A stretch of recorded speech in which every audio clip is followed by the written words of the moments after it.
So, as we conclude the bullet train project series, we decided to go to Anand district. There's this village called Adas. There I met this 88-year-old man whose name is Dayabhai Maganbhai. When I went to the village, I saw him sitting on a charpoy with his beautiful house, newly built house in the backdrop, his farm where he grows bananas. And I thought to myself that, oh my god, imagine waking up to a view like this every day. Who wouldn't be happy? But he didn't look happy. He looked really upset. When I asked him, he responded in Gujarati. So both his sons translated what he was trying to say to us.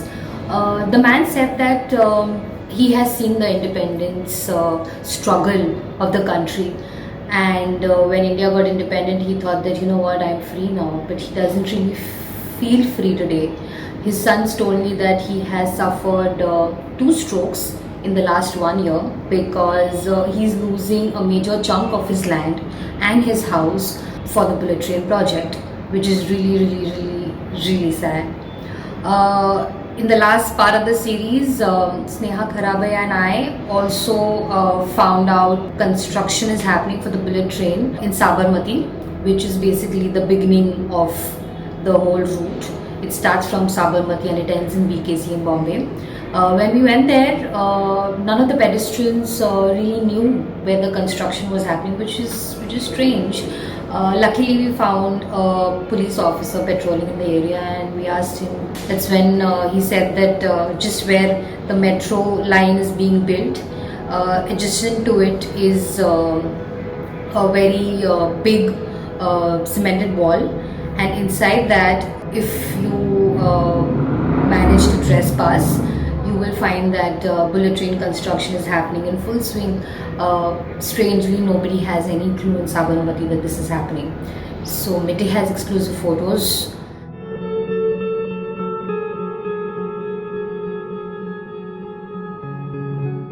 As a kid who was always interested in national politics, I remember this one scene, this picture that a lot of news channels carried when the Narmada Bachao Andolan had gained momentum.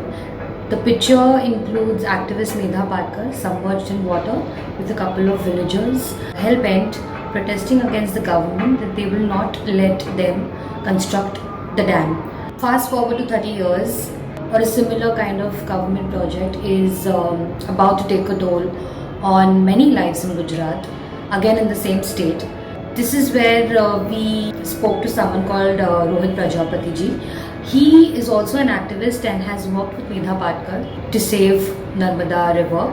They basically told me that the bullet train project is ridiculous because 30 years earlier, when the dam project came into being, these villagers were promised to be rehabilitated, they were promised compensation. None of that has been fulfilled yet, none of the promises.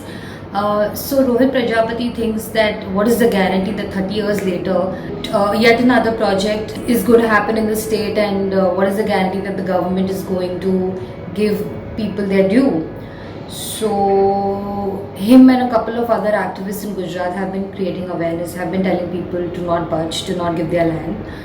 It's really sad because a similar incident has happened here in Maharashtra. About 20 to 30 years ago, there was a development project on Surya River in Palghar, for which a lot of villagers were rehabilitated to Hanuman Nagar village. It's also in Palghar district.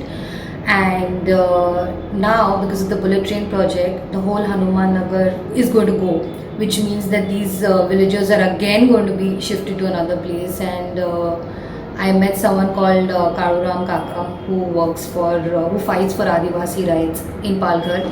He said that it's ridiculous. I mean, they actually bore the brunt of a development project 30 years ago, and they have to do it all over again. I mean, why them? Why the same people? Why the same people are going to be affected by multiple projects? It does not make any sense.